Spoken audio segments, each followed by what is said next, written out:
welcome back to another episode of the Authors Unite show. Today we have Dr. Caroline Leaf with us. So welcome to the show. Thank you. It's great to be with you, Tyler. Of course. Grateful to have you on. If you want, start us off actually just with like a little intro, a little bit more about you and what you do. Absolutely. I'm a cognitive neuroscientist and communication pathologist. And what that big mouthful just basically means is that I've spent the last 4 decades almost studying the mind and the brain and the mind-brain connection and what is mind and how is it separate from the brain and what are thoughts and emotions and do we have any control? And the answer is yes to all of that. So we have control. And this is my 19th book that I've written, The Cleaning Up Your Mental Mess. And it's based on I still do clinical trials. I'm a scientist. I also practice clinically for 25 years, working with people with traumatic brain injuries and autism and learning disabilities and trauma from abuse, war, you name it. And also have applied this into many different situations like academic environments, corporate and that kind of thing. And now I basically write books and teach people around the world how to manage your mind, because your mind is always with you. You wake up with your mind, you go to bed with your mind, you eat with your mind, you talk with your mind, you're using your mind now. And it's the one area that that is very hazy in general discussions. People kind of mix it up with the brain, but it's not. And once we understand the separation, we can get into mind management, and that changes people's lives completely. And then I also deal a lot, obviously, with mental health. Mm-hmm. So let's start from the beginning. What interested you in this? How did you get started in this topic? I always had such a fascination for the brain, and was from a young girl was going to go into becoming a brain surgeon, and actually got into med school and was on that track, and then managed to just realize I wanted to study more about mind. And if I'm doing brain surgery, I'm not going to be really studying mind. You don't as a neurosurgeon. So I wanted to understand more about mind, and I kind of got into a degree that was a combination of medicine and neuroscience, and actually it's sort of a test, the degree that they had just put together, and they don't actually have it anymore. They split it up because it was so taxing. We were working 7 days a week because they tried to sort of squash 7 years into 4 years. But I say all that to say I'm so glad I did it, because at the time I thought, wow, I'm insane. This is crazy. I can't even breathe, let alone finish a degree. And I did finish it. And now, I'm so glad I did, because it launched me into where I am, which is really, understanding mind, which is an area that's very, very misunderstood and not researched enough. And through this, we've reached millions now to help people with understanding mental health and mind, and stabilizing and normalizing emotions and mental health, and bringing a narrative to the table that's much more scientific and much more hopeful. Yeah, the one thing I've always thought about with like studying the brain or the mind that's so interesting is that it's really the only thing that you have to kind of study. It's like studying itself. Right. So I feel like that's what makes it the most difficult. I mean, if you study your body, any part of your body, you are studying yourself, but you're like using your brain and then thinking about another part. Exactly. But the brain's like on the brain. So it's like, I don't know, I would imagine make it more difficult because Well, that's an interesting statement you've made, and it comes to a core basic principle, and that is that the mind is not the brain. So the mind and the brain, the mind and the brain are separate. So that's a key thing. And once you understand that separation, it still is you still make an interesting point, because you're basically using mind to study impact on brain. So to a certain extent, you're not wrong at all, except that the mind is not the brain. So that's maybe a good place to start. I can define that to explain the difference if you'd like. So that would be awesome. Yes. So I've got some really nice props here, which I can show. Is this all video? Is there some audio as well? Do you want me to describe it in case you've got some people listening by audio only? Yeah, describe a little. Yeah. Okay, so I'm holding up a skull with a brain. It's not real, so don't worry. Okay, but this is you are not your brain, and your brain is actually controlled by you. And so what are you? You are mind. Mind is your aliveness. Mind is this thing external to the brain, but works through the brain. So for example, if someone is dead, if you're dead, your brain and body disintegrate. They can't do anything. But the fact that right now you and I are able to have a conversation and people are listening and watching, that means that what is the thing that's a difference between an alive person and a dead person? It's the mind. The mind's the difference. So the mind is your aliveness, this energetic force. I'm holding up another model now of the brain and the body, a typical sort of medical model of the brain and the body. And the brain and the body collectively would be about 1 to 10% of who we are. But the brain and the body are energized or made alive by the mind. So the mind is this this gravitational field around and through the brain and the body. And before people think, wow, that's weird, this is 150-year-old science that we just have kind of forgotten about or pushed aside, and not forgotten about. It's still, there's 150 years worth of science, but the current sort of trend of science doesn't really look at this in this quite the same way enough. And that's been to its detriment, because if you don't consider mind and you just think mind is all biology, you're actually looking at only 1 to 10% of who we are as humans. And that eventually will backfire, which it has done. So this trend of as we've advanced in understanding the brain and the neurobiology and the biology of the body, we've become very what we call neuroreductionistic or biomedical, which is that if you can see it and touch it and feel it, then that's what we should be focusing on. And yet there's a whole world of non-physical, which we can explain through gravitational fields and through Einstein's work on electrostatics and electromagnetics and the photons and the photon effect and quantum physics, gravitational fields. I mean, just a couple of years back, physicists won the Nobel Prize for their work on gravitational fields. And what we see as humans, each of us, you, me, everyone listening, watching, we all have our own unique gravitational field around us that is also moving through us. But if you're dead, that goes. And that gravitational field is being studied more and more and more. And that is basically what the mind is. The mind is this gravitational field, and it's at the subatomic level. So we talk about it in terms of waves and energy waves and that kind of thing. And you can use things like quantum physics, as I've mentioned, to explain it. In fact, quantum physics is often defined as the law of thought, which is interesting. And the most important factor in quantum physics is actually the human's ability to think, feel, and choose, or autonomy or agency, often referred to as the observer effect, because it's as we make decisions that we change things, because it's decisions that lead to change. And so and all the little decisions build up to the big one. So if you think of it just in simple language, the brain and body are physical, 1 to 10% of who you are, and the energy fields around in these gravitational fields are the mind. And psychologically, this field is how you think, feel, and choose. So it's your aliveness. So you're always thinking, always feeling, always choosing 24/7 during the day. When you're conscious, when you're awake, which can be during the night as well. When you're conscious, you're thinking, feeling, and choosing. Mind in action is basically building all the experiences that you're having while you're awake into physical structures inside of the brain that look like trees. So I have another little analogy here. I have a little green tree in a pot with lots of branches, which obviously has roots inside the pot. And this is pretty much what the result of mind is. So mind is think, feel, choose, which we do all the time. And as soon as you think, feel, and choose, you actually start building thoughts, which are protein-like structures, and you build them inside the brain. So right now, as everyone's listening and watching, I'm producing auditory sound waves through my voice and electromagnetic waves, and that's what you receive in your gravitational fields. You then uniquely process it through your unique thinking, feeling, choosing, which is all these gravitational field things, which then move through the brain and the body, and the brain responds on this energetic, electromagnetic, quantum, neurochemical, and also genetic level, which means that it takes the experience, what you're hearing and seeing, through the mind, gravitational fields, think, feel, choose, and becomes these physical protein structures in the brain called thoughts. So a thought is a tree, and like a tree is made of branches and roots, a thought is made of branches and roots. So these are memories. So all the little branches and leaves and whatever are the memories, behaviors, emotions, and these would be also the root memories. So right now, the roots would be the equivalent of what I'm saying. So it's the origin, the source. This discussion is about mind, brain, mental health, or however people have sort of labeled it in their mind. So let's say mind, brain, or mental health.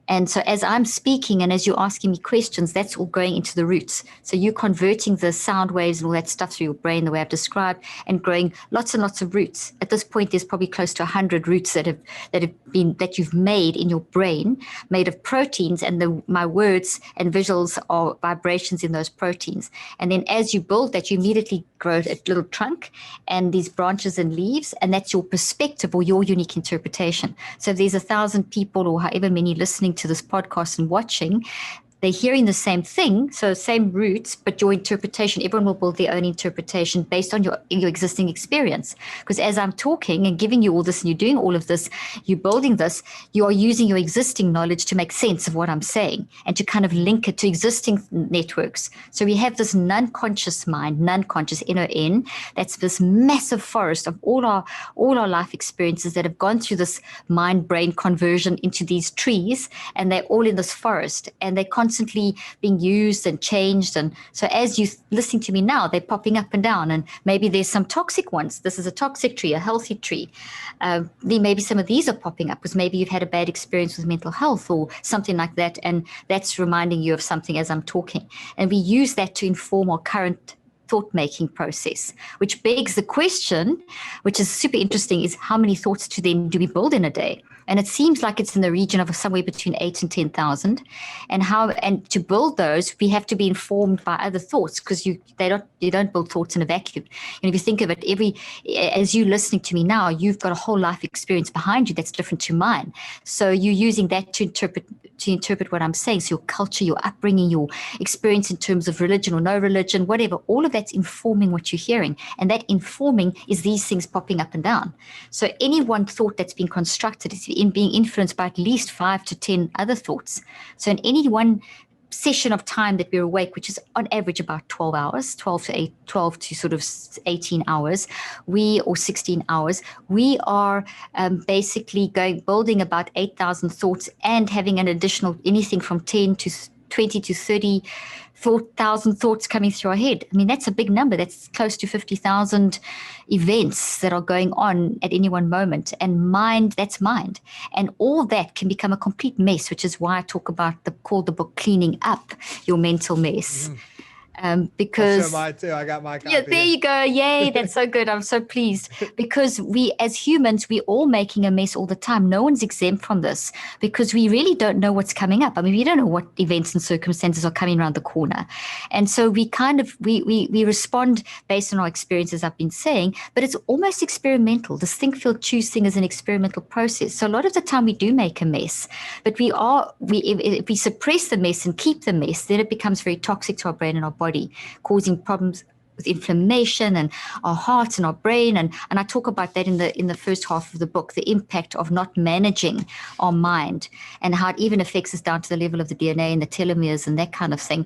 But if we manage our mental mess, if we actually acknowledge, okay, I'm angry, or I'm depressed, or I'm frustrated, there's a reason, let me process this, then you embrace it, process and reconceptualize, then you shift into mind management, and that's what your brain and body and mind can handle. They can't handle suppression. Suppressing these things is like saying having a virus in your body and not doing anything about it. Eventually, it's going to, if you don't deal with it, you're going to get really sick.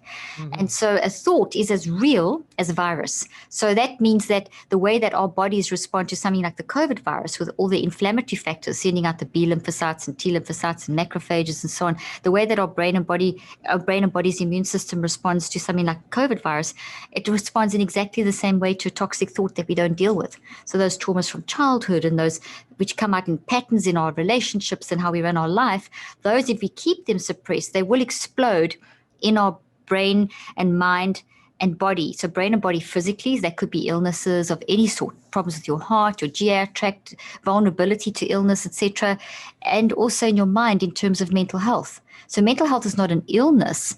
Mental health is a response to how we're managing our mind. So if you have mental ill health, it's still a response, still not an illness. It's a mismanagement of mind will lead to mental ill health. And we all experience that to different degrees. And therefore, when we're cleaning up our mental mess, we're basically cleaning up, we're managing we're managing those issues. We're facing our mental ill health issues, and we're actually finding out why we have them, and we're fixing them. And when we do that, our brain and our body function at a very high level. But when we suppress, our brain and our body get very, very vulnerable. We create environments throughout the brain and the body that increase vulnerability to disease by 75 to 98%, which is quite scary. But so this is not positive thinking or law of attraction. It's none of that. This is a whole different ballgame. This is actually a very realistic, very hopeful concept of what we do with our mind which is always working anyway. So if you ignore that, it's going to be messy, and there's going to be a vulnerability in our environment of our brain and our body. But if we recognize it and manage it and self-regulate it, then that's mind management. Then we're going to clean up the mental mess in our mind and our brain and our body. That's the overarching process, and we can do that. And it's a skill that we can learn. Mind is.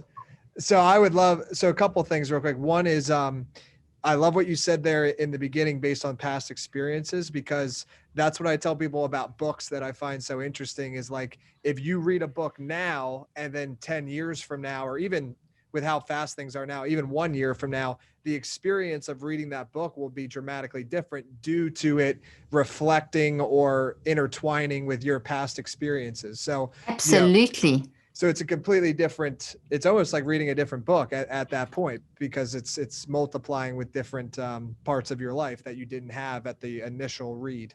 Totally correct. That's actually a really great way of explaining it. That's exactly what's happening. So every experience is experienced like that, because our minds are always changing, life's always changing, mind is always changing, brain is always changing, body is always changing. Therefore, everything is always new, and we can direct that process. That's what's really cool about this. We can direct that process, direct our mind, and direct the neuroplasticity in our brain. Okay, so that's what I want to lead into. So like, obviously now more than ever, I think people are struggling with this just due to many things, but I think, forever people have been, but I feel like what happens, two things. One, people have been suppressing for decades because they weren't really aware that they were suppressing.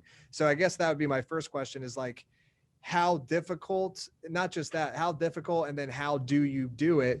Like decades of suppression, because it seems like that would be a lot of work. Yeah. Okay. Through.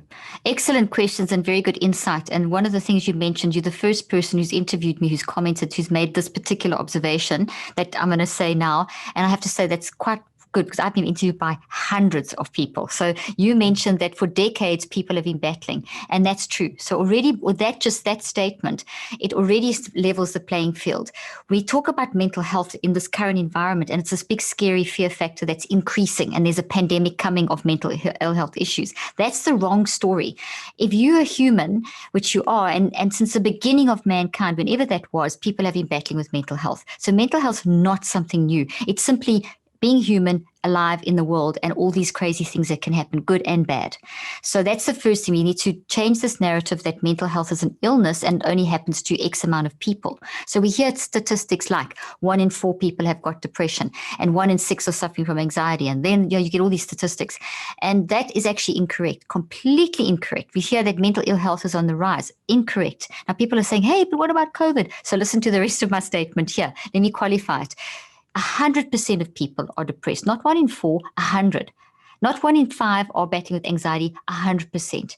Just at different levels on the continuum. So if you're in the midst of COVID, which you are, all of us are, but some people have lost loved ones, they've lost finances, they've lost homes, they are sick themselves. So that's been very, very, very extensive. Other people have carried on kind of living because they were financially in a position where they could work from home. They were able to isolate, so they didn't get COVID. So they don't have any sickness or grief. So those are two different versions of the same thing. Sure, the people in the nicer situation, they maybe are lonely and frustrated because they can't go to as many restaurants as they used to, and they can't be as free. So that's a very different experience, but it's still, and that doesn't invalidate it. That's still a very frustrating experience, because as humans, we are social. We want to, it's not about you, it's about you in the world. So there is a level of frustration, depression, and anxiety in that state, which is totally acceptable. Don't have to feel any guilt. It's completely normal reaction.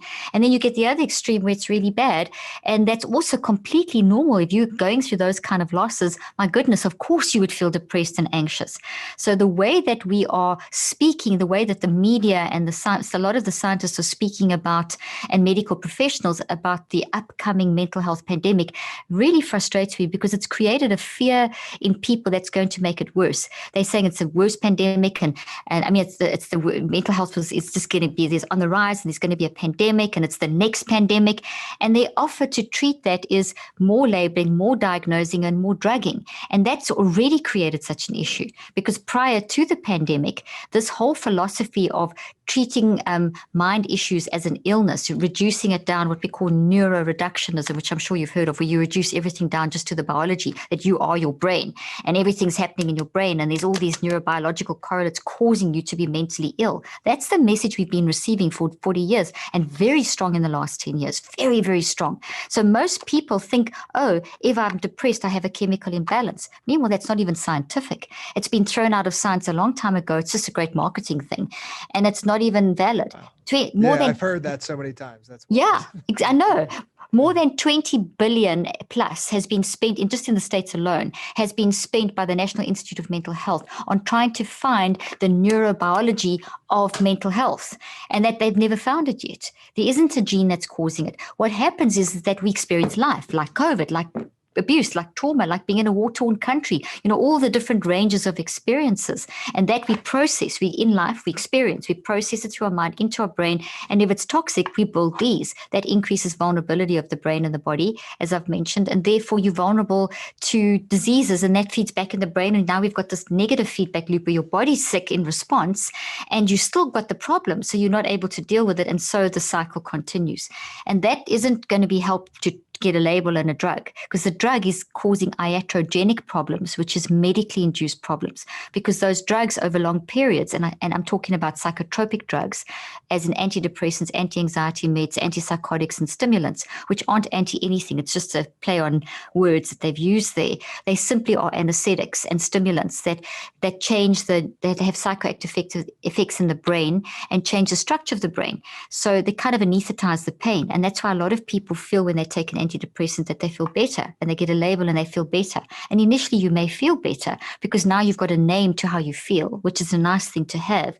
And you don't feel it so badly anymore because the drug's numbed it. So you may think, oh, this is great. But then the drug wears off and you feel worse because now you've still got this. This didn't go away. And you've got the side effect of the drug. And there's more than 1,300 side effects, 1,300 and more side effects per drug. And most people are on lots of drugs.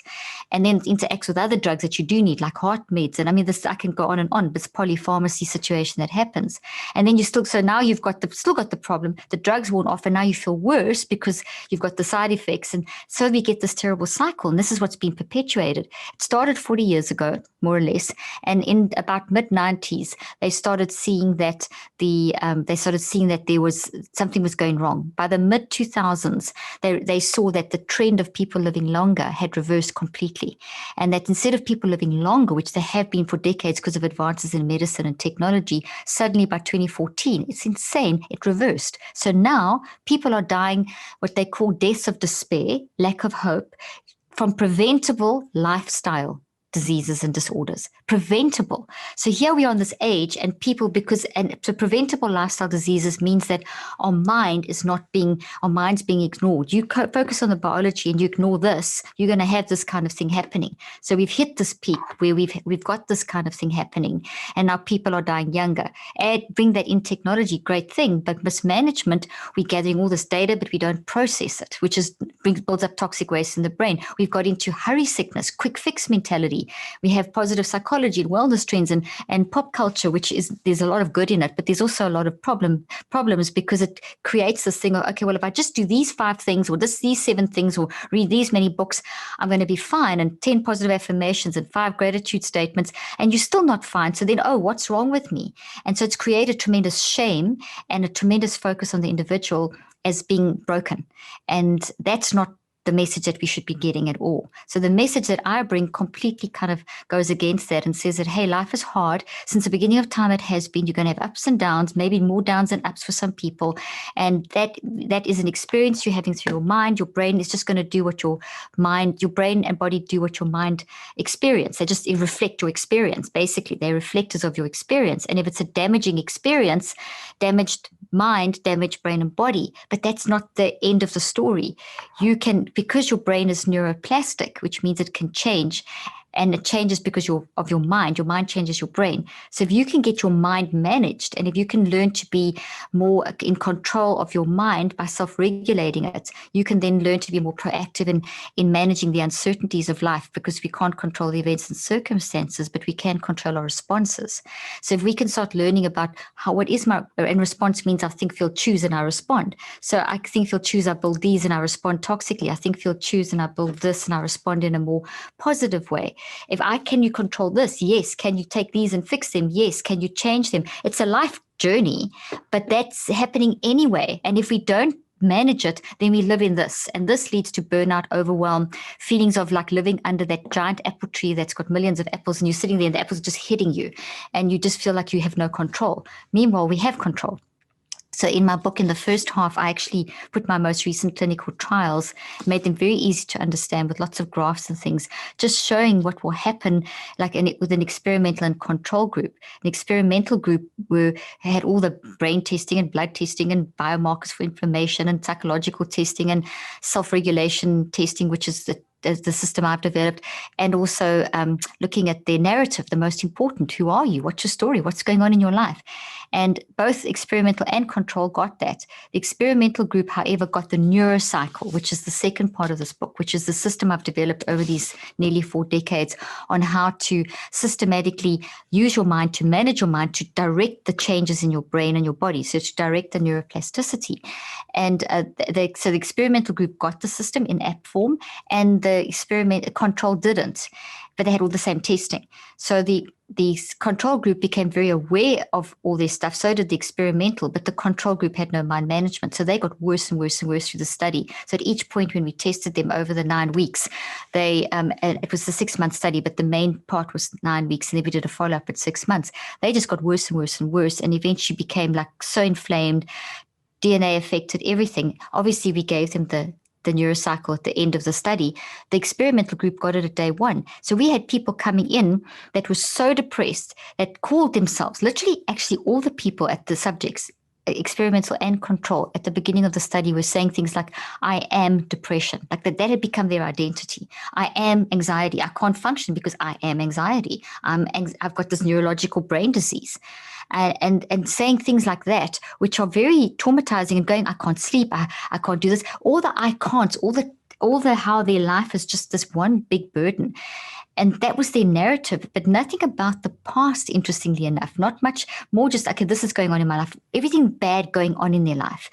Then we gave them the neurocycle. Within 21 days, those subjects were, and I've got a beautiful colored graph of one of 2 case studies I put into the book. I don't know if you saw that in the book, that I've got colored images.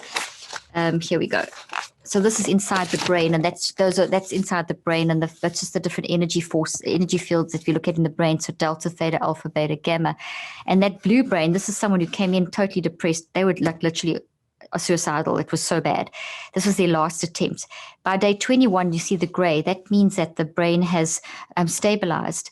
And this subject was no longer saying, I am depressed. They were saying, well, I am depression, and going on about everything bad. They were saying, I now know why I was depressed. Depression is not my identity. It was a warning signal of an underlying cause. I know why I was depressed. I'm starting to get insight into that. And even that process, even though I feel actually quite anxious about the process, I know why. I know that I'm not that. So there's been such growth. There was sleeping, 25% improvement in sleeping, all kinds of changes that were positive, but key, not I am depression. I feel depressed because, and they started telling us the narrative that existed. So now we started getting insight into why the trauma that they had experienced as a child or as a young adult or in their early marriages that had contributed to where they were at that day. They couldn't tell us that at the beginning of the study.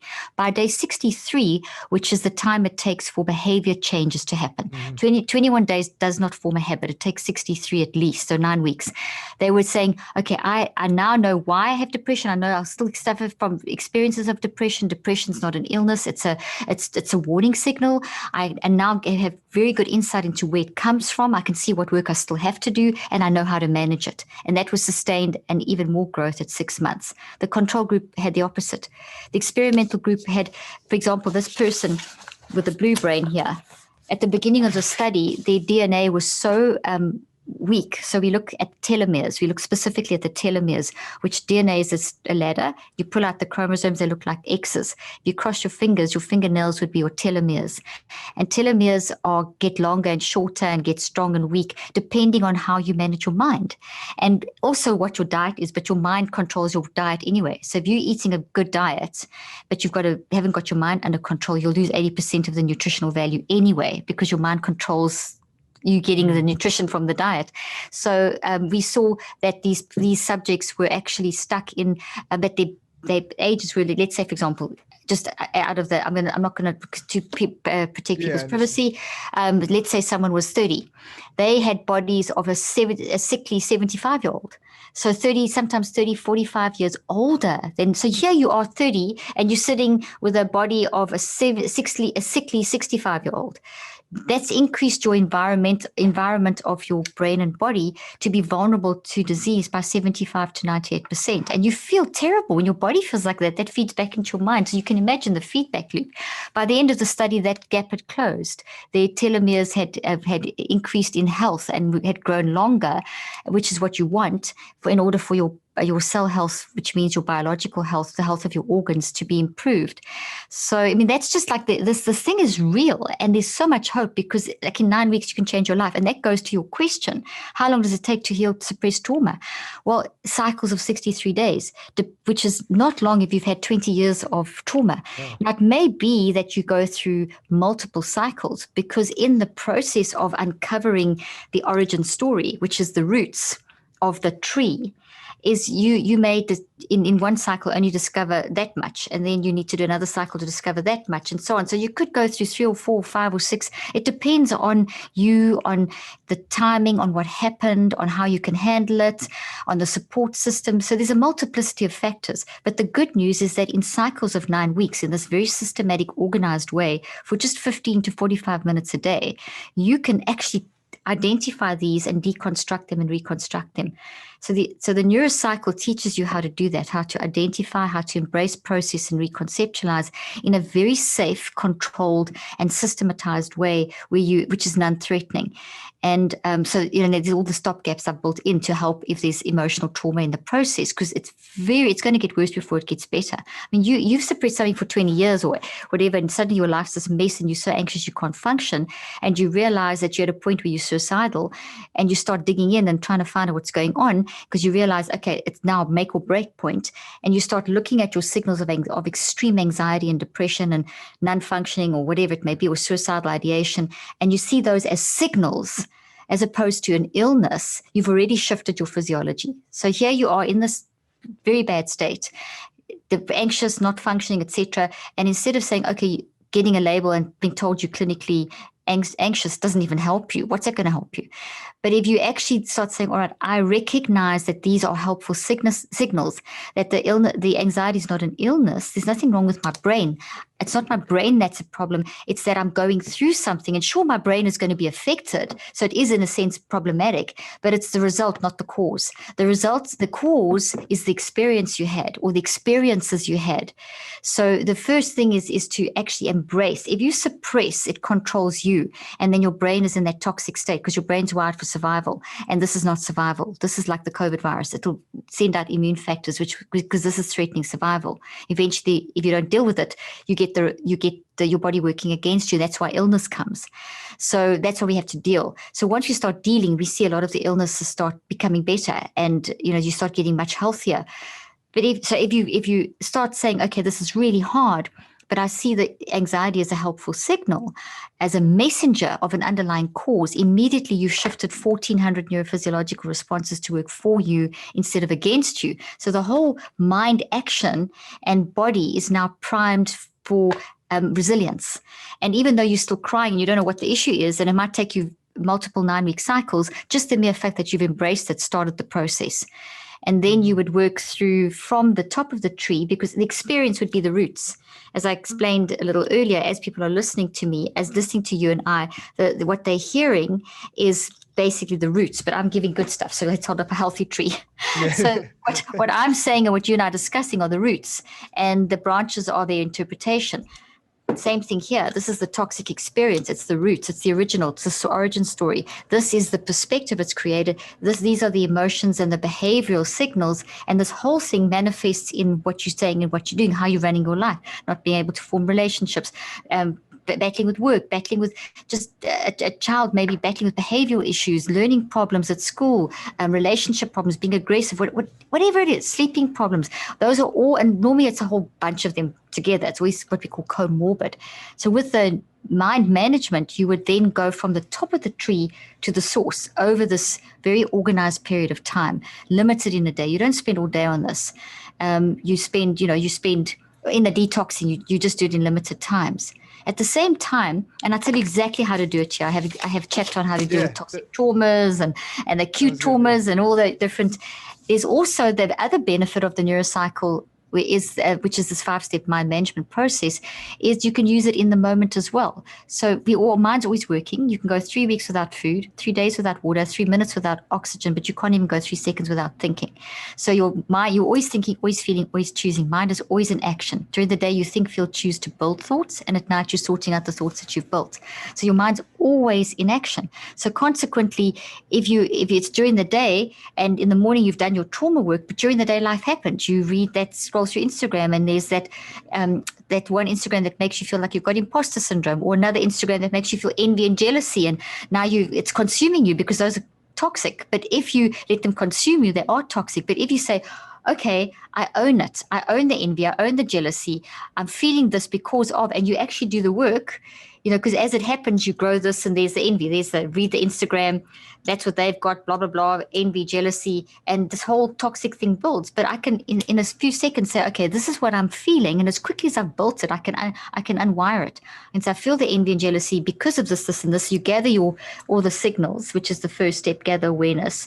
And then you reflect, which is the second step, which is an ask, answer, discuss process about why I'm going through this. Then you write it down, which is the third step.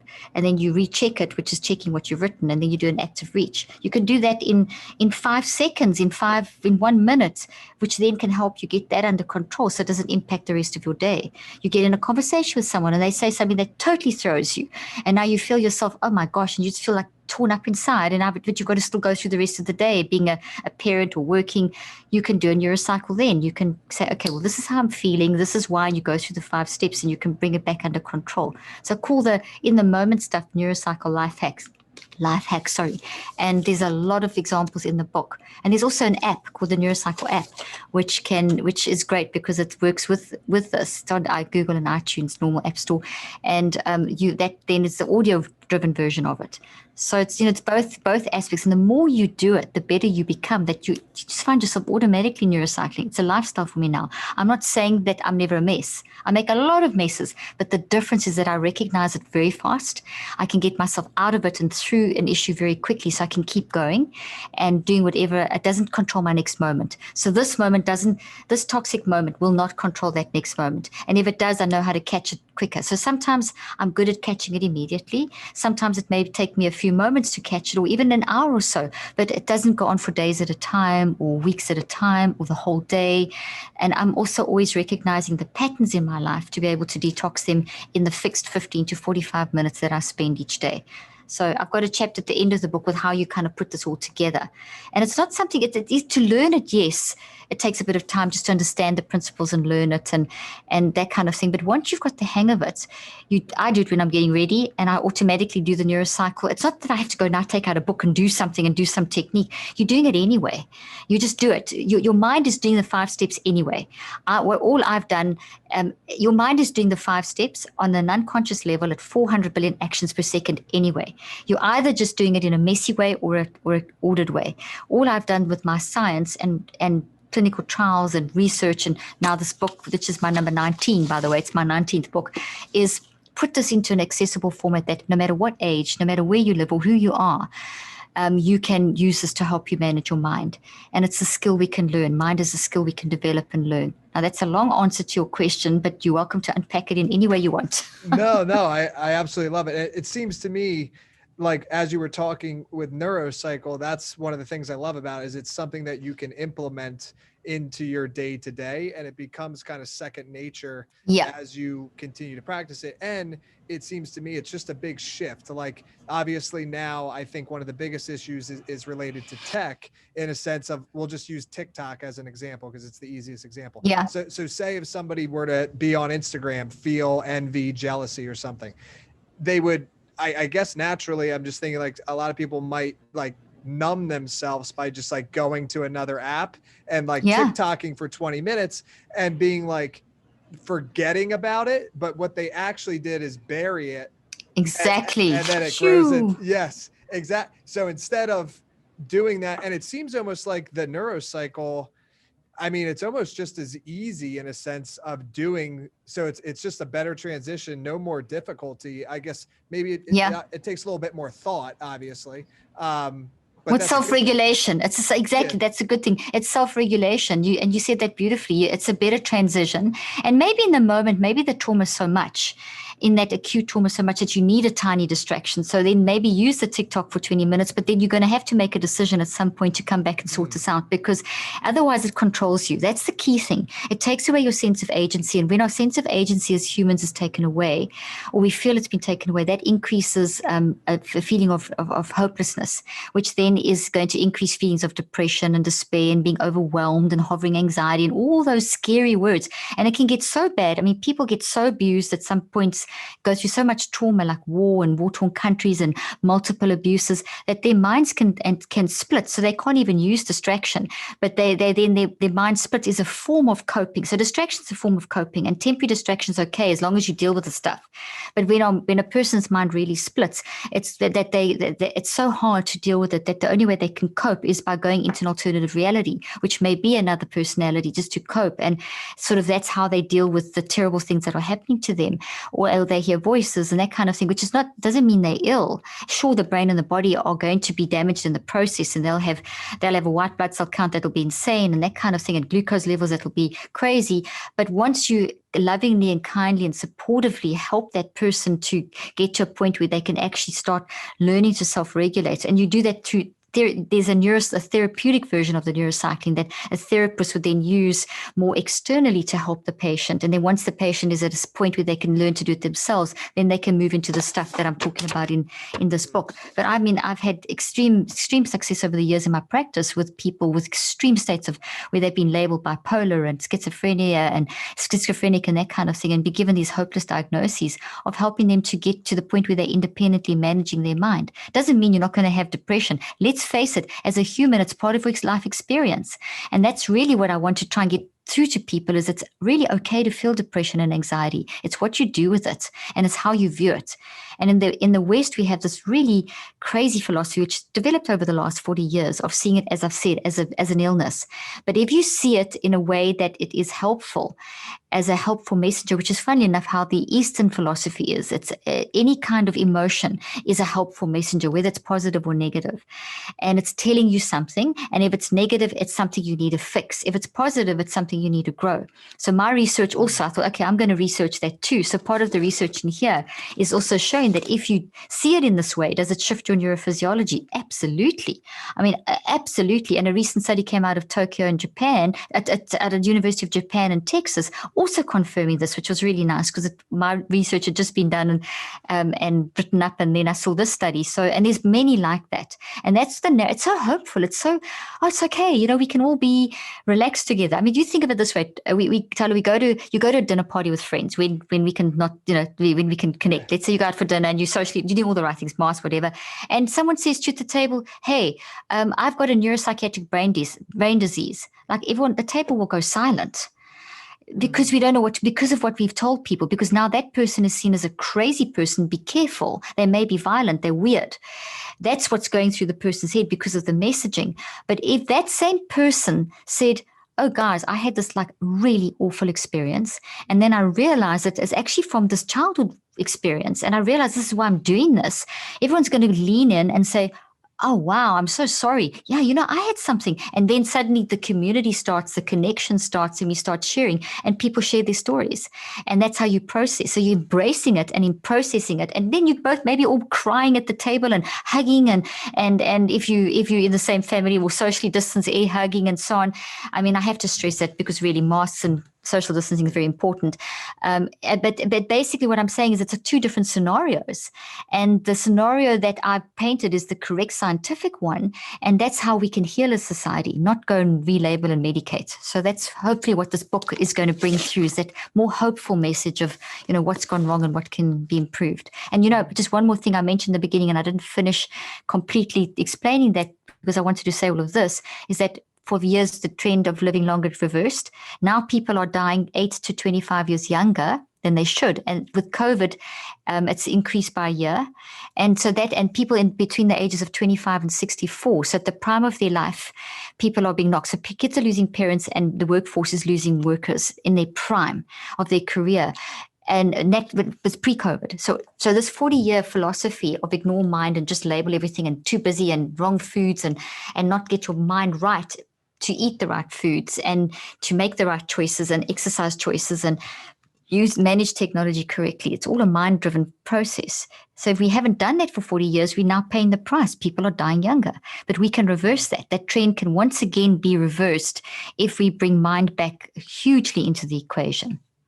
Yeah, no, one of the biggest things I'm loving about this is just the mindset shift of like, if you are depressed, if you do have anxiety, not to think that it's just like an illness and you're hopeless and like just going right for a prescription drug or whatever it is, but actually just literally what you've stated is just like, it's teaching me something, like, and Exactly. that you can use that. Whereas the other option is kind of like, you just wait for a doctor, I suppose, to prescribe you something. Yeah, but that doesn't really work for the long term.